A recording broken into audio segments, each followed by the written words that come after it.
Hello, Sophie Ola now te ho. Tuni ni kho ati sim sei kit dio chu hele. Tang pa min neo min anazi. Boy na mel lom the poi kiti chu sim ngai khom kit dio hi. Chu sim chu sei pan taw hiti.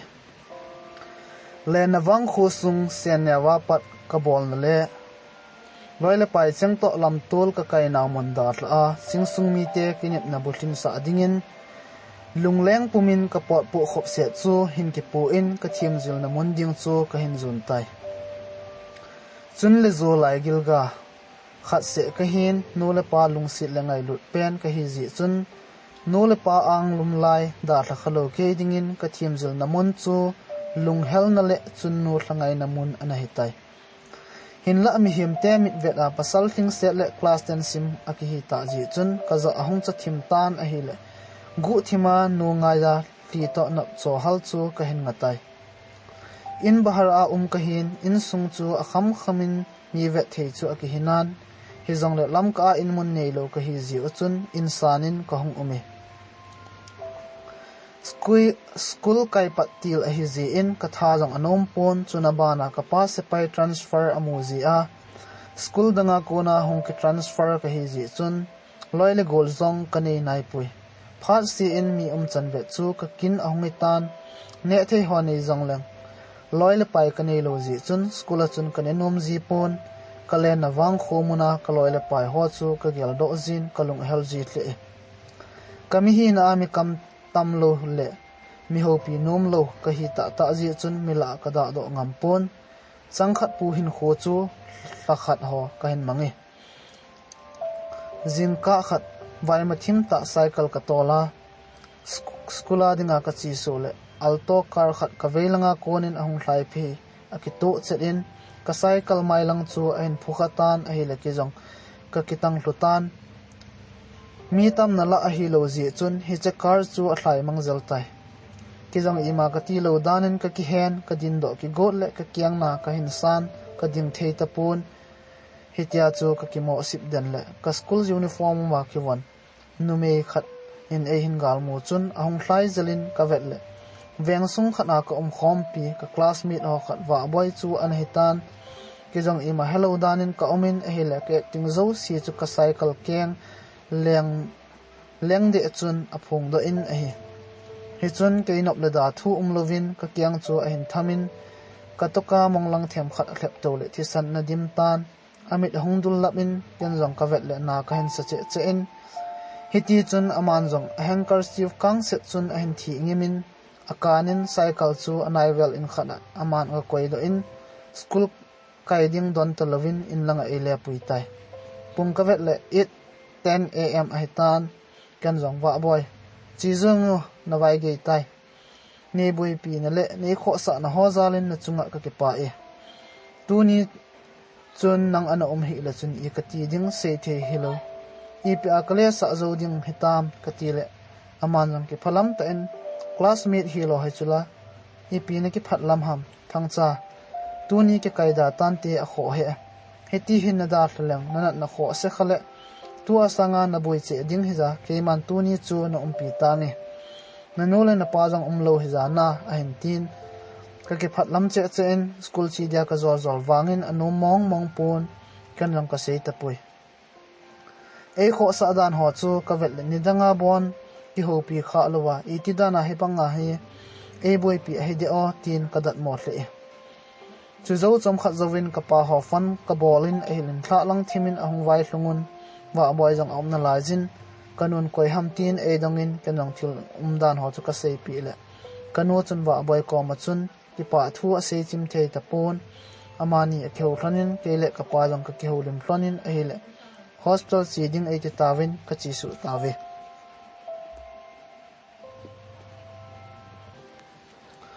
khu jing ding a hi ta ji chun wa boy jong in langa ki le ding a hi tan jing le khong ki ding hi anadam selo o atin e da thatai kanun e dongin nakingai hlon ham 18 kalungya lo lam ta hi ji chun ka ve salin ken it in dong ma ani ji tin het kha hamu amin se ka het e hi ka classmate ho haza ki jong kalung adongi tuni bo chu a hi ka ki ho masat na hlon pen kati le kanon zong ima sebe tapun ki jong vai ge ta ada tor hon first aid ap ho chu ka kitomin ka kichol tai imu ding kati le he thepon kamit kasin po bul le tu suna thil su ho chu ka gyal do zin kamang asizin ka ki gyal khawa hil zinge alang khana ka gyal ki chu nidanga jong ko hopi kha lo wa boyin chubanga e kho sa dan ho ka gyalin ama chunga batlin ta khat kan ye tin ka ki gyalin hinla nu nga ya kap theina lai ke chun dawma thuwang kan gyal phahim him pui jingkhu hongwa tan kela hostel sunga kholo ka hi ji chun kaning a ki hal hle zingin ka theipon kano koma po do dingin ka ki phin a hele a hin pho in chapang dan dana golhang pi hita a ipidia hiti be se ni him nadam ding ki deya naki pi chume a hin tin ke jong kanyewa pana kanu in osanga e ho na masak pen a hin lai ji chun hetman lovin ka thli hong pot in ka kun mang zelin a hele kamaya kuna hong watla chu ka chunun ave zo pun e hin hlemin boy nadam ding ai tai ipidia na ti su ham mama ngai dam to boy ti in engong ko jin som khat zovin ko hong ki hlem tan ka sung anu mo thimin a hi le ka pa in toilet a eng pujin som khat set pi ka tovin ka pa chun sot e sa awar je chun mun chuma pot ana pot do manin ki jong thane lo pumpumin kong pot do in chin room ka galu le kalup na chunga kanu le wa boy ana keulim chu kamun kong kinat sa in ka ki bai le kanuin e nungat hi ji chun e mo pon wa aboin e hin mu chun e hin dal tho jengin alien kowa ka khut e ngap do sa in e kai thlum ke tai kapan e na hol mo dan chu hin room ahung lu le ke ji chun amani akinil hlon tan wa boy le ken jong ka chuti mo anui sat hlon tai phat sa tauti ka ga ti la ni hlon akive to hlon ahung nui kit hlone ka ki holimun som khat zowin wa boy jong akilia pai kit tai ajing ni kho hung hlung hin a dan chu wa boy principal hall teacher ho koma an report dan hin teacher hall wa boy chun hospital sunga chun e hung vevin ne the epp ham ap ule kalup na dim set in ka ki phatlam walin ki pa thu se yong chu kan khop do hil zinge hapta khat zowin discharge the kong hi phat in lang ka zon tan abana konin school ka chi pan kit tai ka kisu kha chu min e he na hong hitan loila pai ding jong kanei tan hin la phat tam zo hin wa boy to kang ki vop hlon tai ne thi ho kani khom hlonin le khalam akiti jong le wa boy jong chu rank holder a hizingin ke ka kisu kha je chun first quarterly exam chu ka pass hamin wa boy wang toparin ahunge kaza achan hinla ama chun e ngai hle in kamai su adi lo zong le e nui do sa jin e na kho sa hle ji e hinla ke ni hi friend mai maya kai hlonin dong ma thu ki ti chu kana za nom be hlon pui half yearly exam zong ka hin bol tawin ni thla si le lekha ka sim khom ji hlonin kong ki ha bol hle hloni exam ki chai tan summer holiday ki thlading a hi ta ji in ke ni zong ke ho ina ne thi ki sim ding ka ti le ama ho in zo asim dingin asein hinla ama ho in chu ka chi kha lo na hi ji in ka ki phalamin alung nop lo sangin ka tin kamo nop tai ni thlai na ma ho in ka galu le anum hle zengin in cheng ta hele kilomowe apa hi si a hin anu he lecture hidan a hi ke chula ka ki phalam thla in hinla agin chat lo pin anu le apa chu ho pi nop hle in ka ki holy movin anu in asijin hangcha boy nang hi wa boy na sein a ka za jing a hin khat veya nikisu kha chunga chu hongding ka ti lo phat the ha no mo ana sa he tang o boy khat ve be nikimu hen ka ti hiza tunin hongle phajing hi atin til kho to e thon ka en sung mi ho ka se le dan chu ka pi ka pa nu chu ama ho in sung ai na hi dan e kang kingai lu na ben ke jin anum che an ka hin ya chajin in lang zon din ka hong phejin a hila vem kinai cha ka hi ji ochun wa boin e hong tha in ma ya chom khat ka to den hlonin nunga gol hlang ki ngai ta ho bangin ka ki hlalel the jin hloni kimuto ka sia ki taw khop jing dingin ka kitim hlonin kenjong ajing jing ka maten inlam ka zon tai in ka galun le kanola ka pa anaki pa hlein Samaria dia anak chu kaneva set in TV ka ve tai wa bai te in sung chu ka se se la ka pan an he khan khat ve kimute te ding ain somin phat ong chi chin summer vacation zong ki chaitan kom namuna eng tha ta ve wa bai nu le pa hole ke nu le pa te chu in sung kimutu na tabangin aki hole mun ke le wa bai chu in mai langa ki chim hloni school kai kong ki pat ole result zong ki ta do paitan ka vet hlon le wa boy position achun ke kana umtan ama second rank ana umin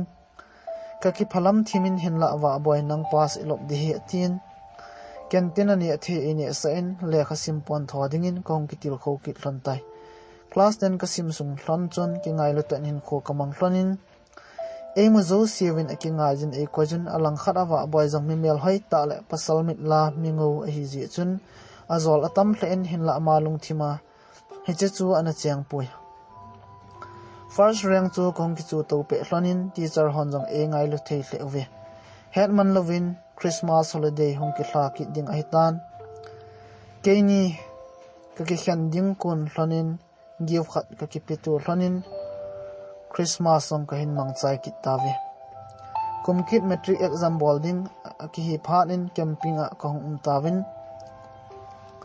le khasim ka ki ha bol le hlon ji in ka ki mutu khabe hlon tapui aka le kalung helzin le kha ka ji jin ka til khozin aman jang hitima chun a hin reply ji exam hong ki chai tan wa boinu le pan e kovin ne the e ne pi hlonin til kho na to taw na e man pi hloni anne zovin wa boy te in maya chun wa boy to katovin hi cheni thla awang chu koima ka ham hlon ta pui hlawa a hi ji chun amai ka vel le mitli ahong longin ke jong ka lung adongin ka ki gel gel le ke jong ka ti ahong long do tan wa boy chu ka ven ka seitan wa boy ipijan na thli long ham ipil lung hlai lo na na nei hamo ka ti le ima ai pu e jing na kho akona ki khen kang deng ka gel la ka hin ngai wali kalung a heli ti chai chai chun e hin kisin e ngong koin heu thang cha tuni chana he koima lung sit kana chan kha lo a hin tunin wang ipg ham ka hepui iti ka ka hin lung sit man ham jong ka hepui he o numei kam chang tin gel khil hin kalung sit di ta ka pi na hitai tia kinu puma hin se chu kain ha thiam tan ken jong a khu chu kala hlan a thi ka thi in wa boy naw ken jong kalung sit lo wa na gel ham ven nang banga e long sit ding ken hoja ka kla ding ham tuni ni kho hi e ni dinga ki pan ni kho a hin thlon ni kho jang hum te ding a hinai ka tin ka hlemin malam hin khwa ding in ka ki ho ho hlonin a hi la amazon ka len ko chunga chun ana i mutan ka phe ka khap sa in amai chu ka vet le lung sit melin adimin ka thla su kha ding ka gyal le kamai ga kul mit fi hong wa thla chun amai a hin to kha chun a hong kingin a hin a khang di pun ayemut ka su boinom lo ji chun ka ki thi hultai kain khwa ma sa pending in amu chu ka kis le ahung khangin ahung nujin ipi ham ka ti le kamanga ki chian hlona cha jong inei hlon a hi atin ahung me in ken jang ka tot in a phat ang hlung wa ding ai tai ka tin jingka pung thum a hi phat in i moding in ka solin ama jang achi tai jingka ka ki tho a ka von ka ki gut le ahungin e gut pi in ka chi konin phaten town ho e man pi in phone number ho e pin ba sunga ka kal do tai gari ahung ki thing tan ka kinung hele amit li ahung longin bye bye hin bolin ken jang ka bolin ka hung tai in ka hlunin ka no phone kalan ka call paile ain pick in wa boy ka hlung ti ka ti le o aphai he o damana hlun ki pa omi atien thu tampi ka kheu nung hlonin khu azing tan kanu le ka pa tabu ka nevin ka ki choltai hitani si a ka kheu jing hlon pha chun kanu hin e hin pho tan thang cha na phabe in ta o na phat thling nai lo chu na le kha pathen ki sim ta o na wal le phalo di ain ti chun kalung o anawalin anne lovin ka tan e la ka pa hin e hung zolin boy na nun na phat na dinga ase hi chume wa boy ten na kilung sit chu ki zada helovin na chapan na lai ji a ki sei ai buwe lekha pathian simla chun nakichen tho hlon ding a hi a hin tin ken zong thiam khat chu ka ganen hinla kanu in e ho pi wangin ka don but zipun kanu lung anu mo hle tai result zong out tan wa boy to keni zong kani hlonin first division in ka pass hlonin lam ka a kai khom din ka kitiam hlon tai class 11 ka sim ding phat hin lam ka yong tha do win admission ho a ball pi un kanu ko ma fan ni cho pi un katile black and white khat e cho pi un kani masat pen a hi ji chun ka ki pa hlen ama sa pe na din wa boy chu ka kul a hin pik tan akai na ding ho ka do le aki ball nai lo dan ho icp in school khara kai khom dingin ka kitim hlon tai kahung kai khom tawin a hi la mel tha mun tha a hi ji chun lung akidang ta in wa boy ta chun kani hlonin science kala hlonin heti chun ka hin sim be pe hlonin class 11 le 12 fo jong sang ta ta in kahung pass hlon tai ka kilung sit na hlon zong adet che in hinla ka kitiap na hlon chu service nei ka sia jinei lo ding ti a hi ji chun ka nga jing hloni bachelor wang hi ken arts la ding ka ti a hitan hinla aman science ade zo na lai ji chun ka dei chi hlon kain ke sim hlon tan dm college a kong kai hlonin hinla phat sia khom the ki ta lo ji in alang khat a le kha thiem a ki hi ji chun loi la pai hau hle in ki jong chuti ma chu ka hin pasal dangin in hel ho jong e he sa jing nan kin jong ki jong nu me hon e hin hel a umzin hin la dong mani ka hi tai tin ka se pi ji e phat zo si a ki mu ka hi hlon ta lo jin a chan ho ong ki khial jep jep tan nidanga gangchela e hin reply ji nu chun phat sot pi zo le bo e hin reply ji tan ka do le abui nangen a hi sa in ken jong ka thiemin hinla ni khat hi pasal khat to ong ki thana a bek a hin khai pi kamu phat chun kalung no mo in aloi ho khat ka do le ka he hi ki ngai la abang hlonin ki ngai lo la abang kit hlonin apasal pan hela num lo hi le kilomi atin a hi wanga ki wa pi hi dan a sei phat chun ni hla a hin ama ka dongin a hi le kaloi ho hi ati to a sei tu mo ke jin ken jong aban ka do be ta pui hinla kalung thimin ka pazo tapon ni khat kamu khom ki thlan phat hin ka leng zalin pasal pa chun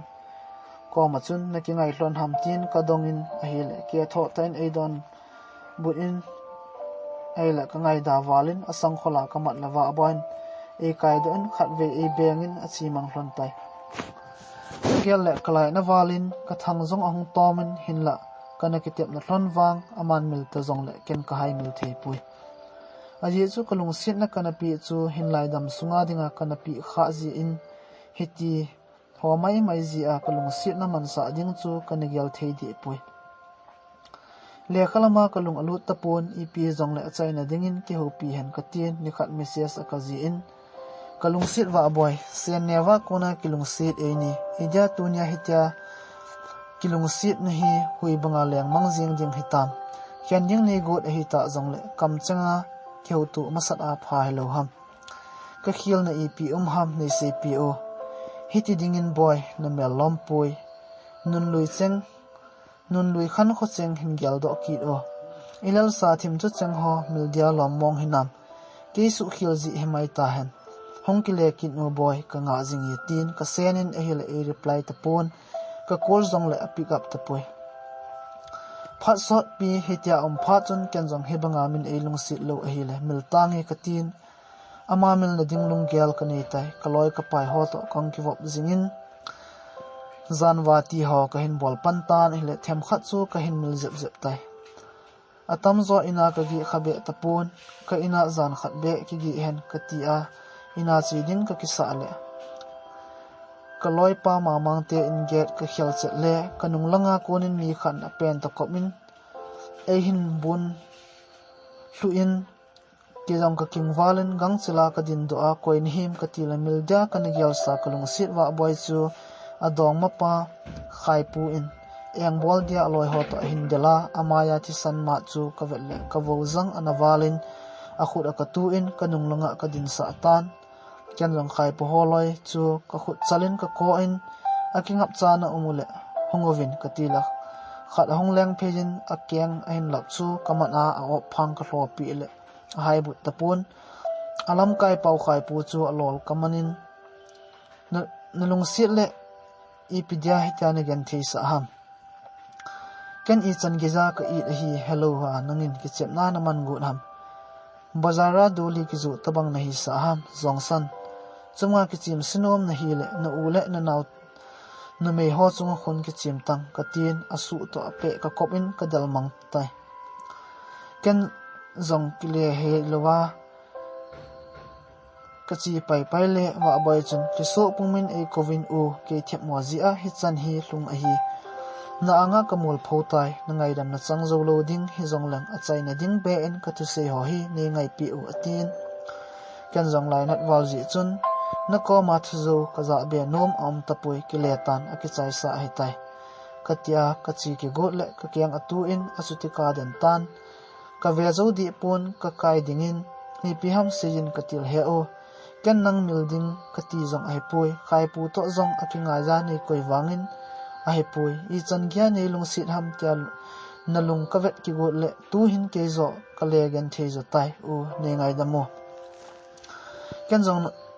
ki jong nang ngai lova ne gyal ham ki tep na hlon ima ka sumil pui nanga dia ki gyal tha sa ka hi dan khai pu koma ka sele lunghanga yang bolding e god wa hi chethil su kha a hi atin akinu dan tan ka den ki jong kamit thli analong do in ka ngong ko in boy ipidia hebanga ka lung sit na hi na ta san lo ham ven thi chana dia ka lung sit na hi e chelung sit na hi man sa ding ka it valen boy tu kal nei song lal ta hi to nanga ki chen pi lo le ka khangui ki su da hen ka ti le ka kam ain simin u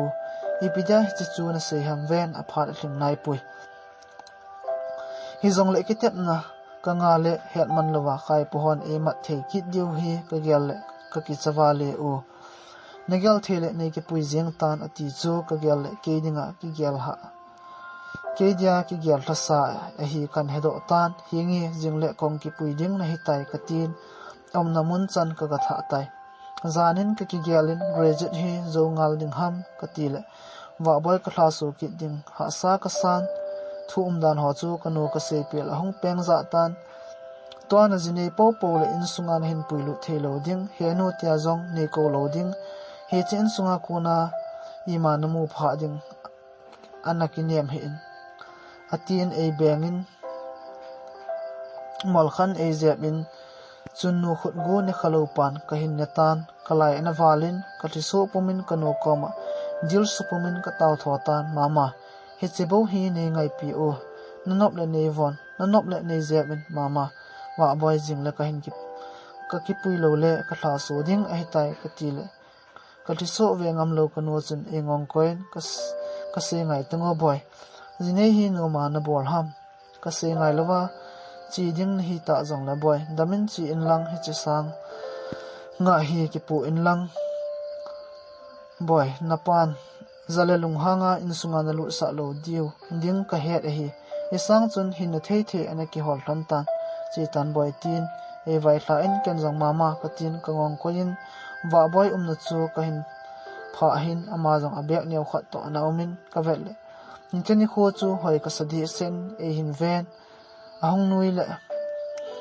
ka lunggim na aki pantan ken jong kan ki pujin chi na ding ka he ta lo ji in kan yaw la ya enya lungsi tle ka panyaw te ina chun ka tun pi tai ka panyaw chun e ko sa tle tonin room khat e on in he cha chun vai tun na in pastor pa akovin town e man pi in ki chol ding in ka tawi ka panyaw in thangcha jinei ni hi ta ji in mi pa mo pu na ho he thiam ding ngai tu in lang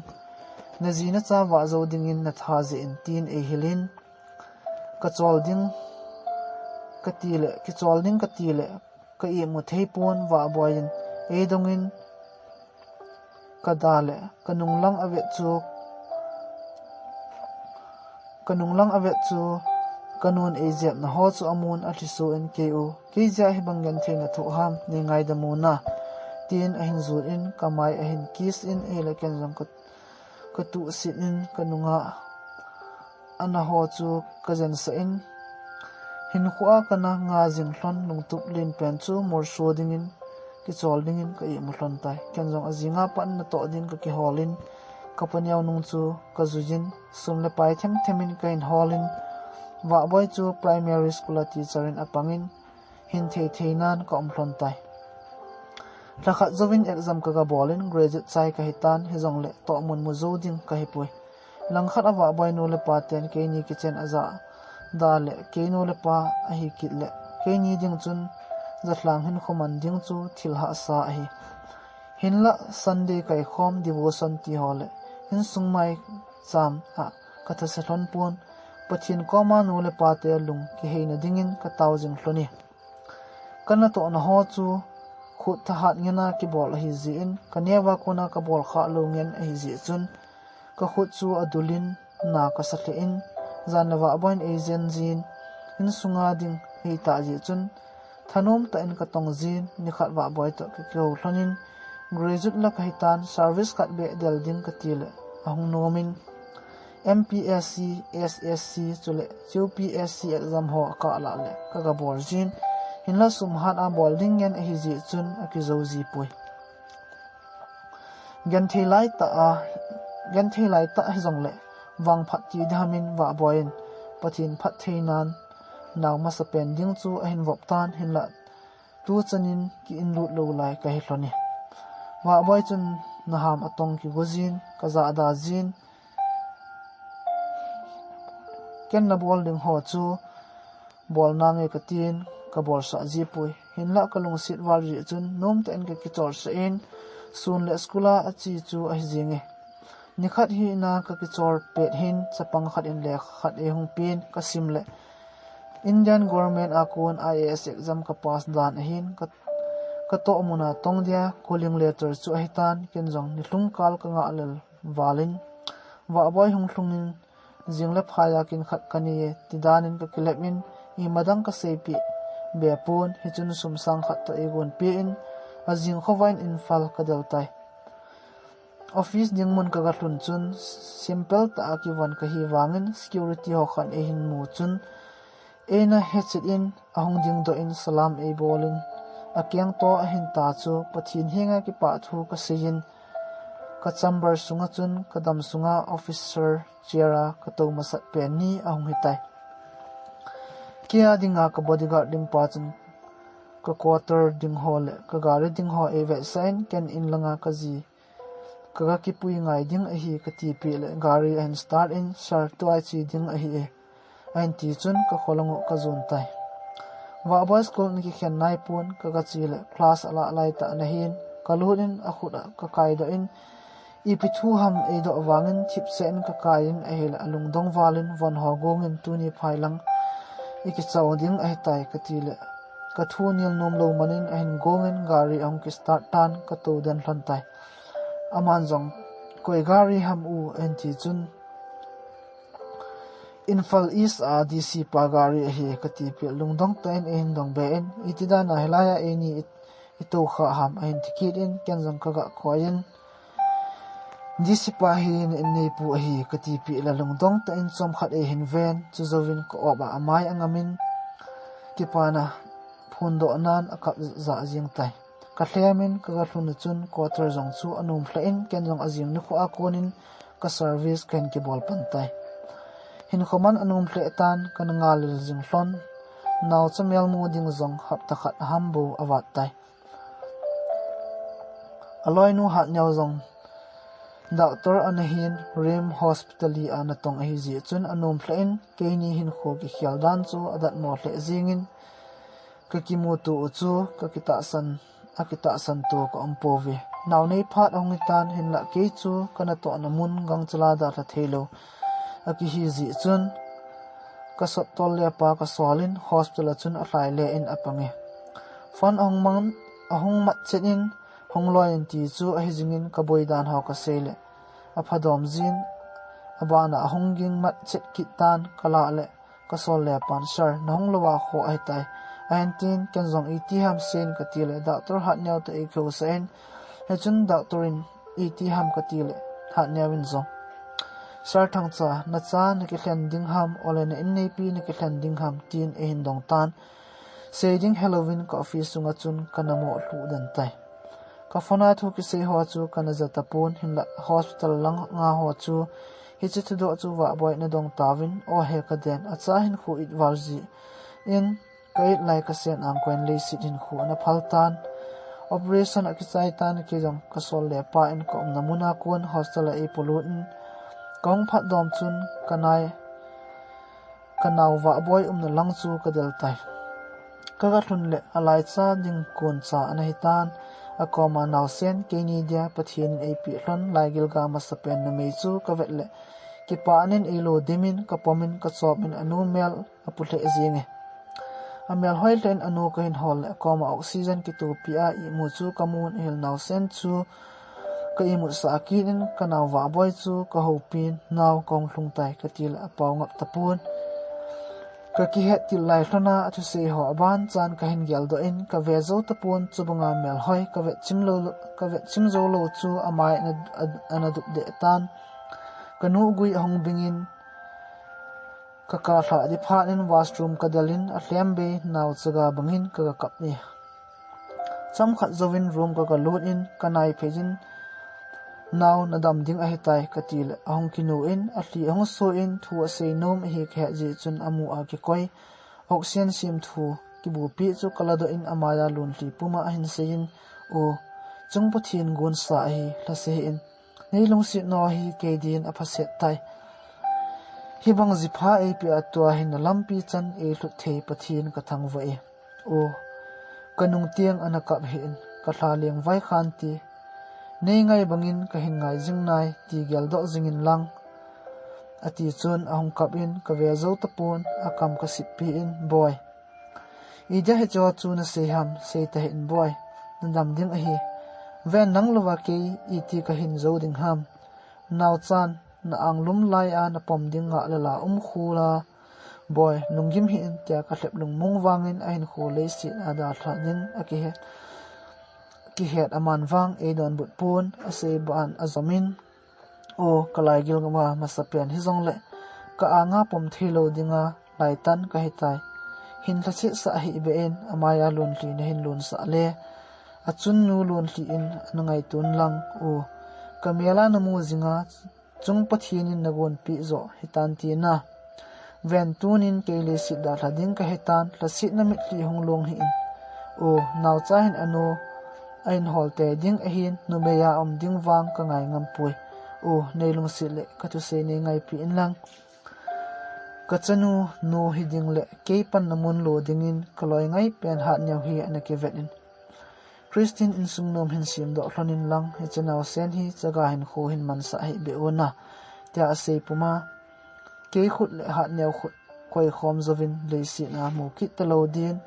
a chaina dingin hain hu ngai chan ang ki satin oxygen ka bu pi wangun akama kon ti san chu ahung lung do in amazam atli to ati san to chun a hai tan tan ka den ka ve zo pui he chun hat nyau khut chu kala do in wa boy chu ka ngong koin lungsung adak hlajianin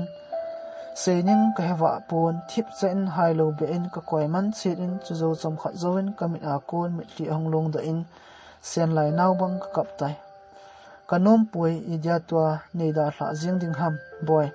nanop sa ding phat hong hlung pan hello ham gen thei na ho bon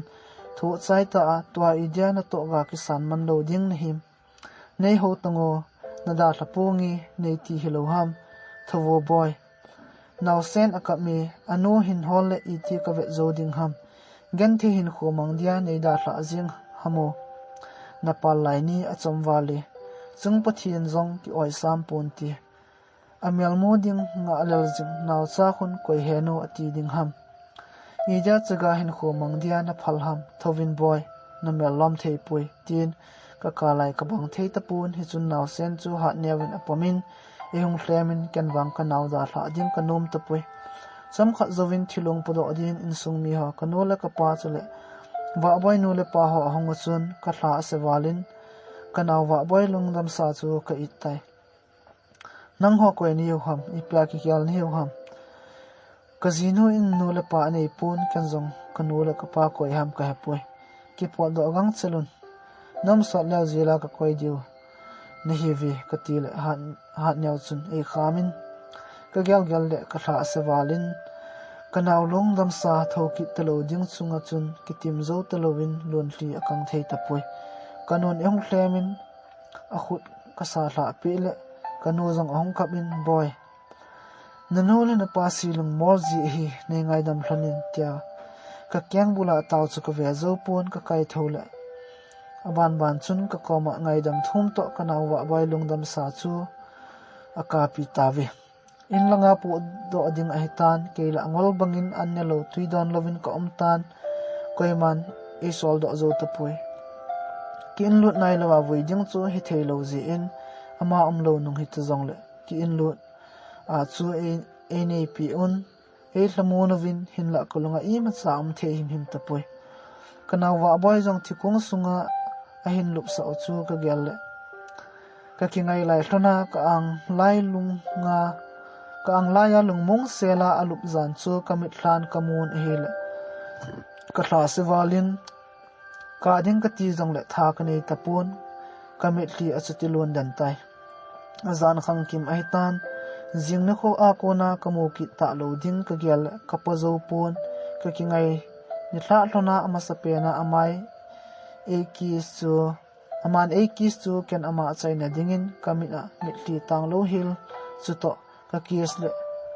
ka hong kimo nu do in ka vela to ho koima vezo a ta pove kanole wa boy nu in atm thanin itia khowa hamjong ka ne heman pui ahin sin khum ding konin a chaina din amel chu ka ven ka it walin ka koidan tan hil kanole wa boy nun e kai do thanin pathienin agon pi namuna leisi na pisim leisi na kile ki ding chun awi tawe chubang ka il lai nung sit ni lo banga leisit avu khumu chu ka pozo pon emu phachanin e ka pi vin ka chanu mu zo sin jong lai nat nan akamun program wang ka nan akichai tai thiwi zawin thlan chunga chun naw sen ka ki pu in mitli pumin ka vai hla tai ni thum zawin naw sen min ding chu kanumin kalavin hoinun nem ka savin nun nem tin ka ko jiwi atam zon hat niawin avezin aka kom le kanu in avezin officer cha hi ji chun aveding mi akiwat poi phara ong chal hinla kanawa boy puldo ka bang thedi poi alai cha kuna hat nyaw to ki cheng danga e se jong chu ka gyal le jinei ding wang ka tha mong anum ta poi kolung thima chun kanawa boy ti lo chu nu me dang ka dei pon hinla pha chi dung zujin ka chanu jong khoi thei ang tan pa tin e ko thei tai kanola ka pa chule ka pu ten tha jinei jin nun nemin anu a hol ji e boy pul dawa I makan ding a tapui nanawin na vai hla na gel do in lang hat nyaw khu pui taw ti tin e zolun ken la vel jinei ding chu ka gel thei tapui aka le ka office wa nunga mel hoita ta ho chun chance la nan e nei jivin hinla ken kalungyal ima ka he sa ji pove nikhat ni hat niawin nun niam ahin ki puin office ahong lut nun niamin e hin mu chun e hin sang payin ka pom lelen ka dayin koita nong ham ka til mama to ahin thi chun ka thip chen hat niaw jong kun mangjali ken jong ka ton ha jinelo wa nu ni kisu ta helan na ka til aman jong ki no ma pading panum lo hulatin e hin le da jin in la kalungyal a he ji chun aban ka se be hlon tapoi Mother's Day ahong hlungtan kenjong ka chanu chu ka puin hat neu to ka chivin wa boy hlan chunga chun pa avui ka kwajun gu thimin ka hli ka ki thien keiwangin hat newin aga kwajin ka pumin bai nei vai hla na hi zuidin ka gut wangin ai thei poi kain zolal kha le ana thla se hinla naw chawang ka chabunga ka ki gel ai tai koima ka pi num pui tin akamin ahile atli ki thien ang do tai nun niam chu alung dangin papa chu khu ipi ham ipitia an anu hlan ko chun ka zolen boy chu khu nang mama a hi chinlang pa cha chu ga koin lang happy Mother's Day ngati in boy ka tin ahile ha nyaw chu ko in hi chehila ke mama atin hat nyaw chun azolin anga koisa tai ken jong hlan chunga chun naw tu ni hin nang umla chun I ti anop dem na mi nu na hin a na lo pi na ni kho ma sa pian ni hin choi ngai to na vui sai chungal lunga manglo na hi het nan pa avoi ka hin koi pi awi boy chung thangwana kon hin ven na lung hlai hinam tu ni chanin lunga dingwang nam mon thei pui hitia khul sin changdin wang boy na mel lom thei pui kong kile tawin ni kha ho in kain officer khat ka hi ji chun amai langa special chair e do pi un ken jong ka bol thei sun tin nu tia zo si chu pa wi khat che ka o le in kanu adingin pun ve khat ka ve pi in ka phat kala lai ta hin mi pi la kon hin ka chanu nun nemen pa tin ein dalin mila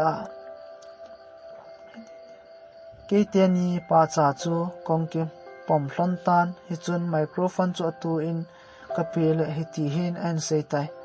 pa pha so pi nu nei lo in ka omen hin la pathin ka no banga e ngai lo the e pi papa neilung sira chaga hin khu mangdia nei phallo le tu ni hin ma ha neu ke chen pin ama tai lo kanu dingin ka dei pui tamit li pama an se chun chapang thu se mala in akap lo koi ma tapon he chun ken jong ka koi cha in a microphone kalan tunin ka chanu thu se hi kanu min tunya kuna ka chanu hi na be he tapon anu dinga aman akithan hat nyaw lung sit ten hilang ahung do in katil ahung do in akisiam lo program chu ke ho an sungin kahin mangun kiging lo be en hichani khuma ma chun pastor pangap de upa hole hobung lam kai ho he pi nan kanaw wa boin in avai hla na chu ka bulit sa tai kalungin ka gyal le kanaw wa boy jong atla lungdam nan ti kati hichani khu akon chun wa boy to no pahin kho mangin Christine in sungnum kasim hlantan laigil ga pasal ni le nume khat jong ka hin be hlonin nun nem jong tu hin doctor ai tai thusim chu hi chan chun akichai tai lunglu ta thusim hin ngai chai ho zo se chunga pa thu ka sein patin pha theina bu chi taw han chule hi cha channel la hi nonglut masa pen hi a subscribe na bol lo la hi le lung si ten subscribe jong ne hin bol pi un lang like jong ne hin bol pi un tia na yengwa ka hong taw e ka ki pa e nam sel taw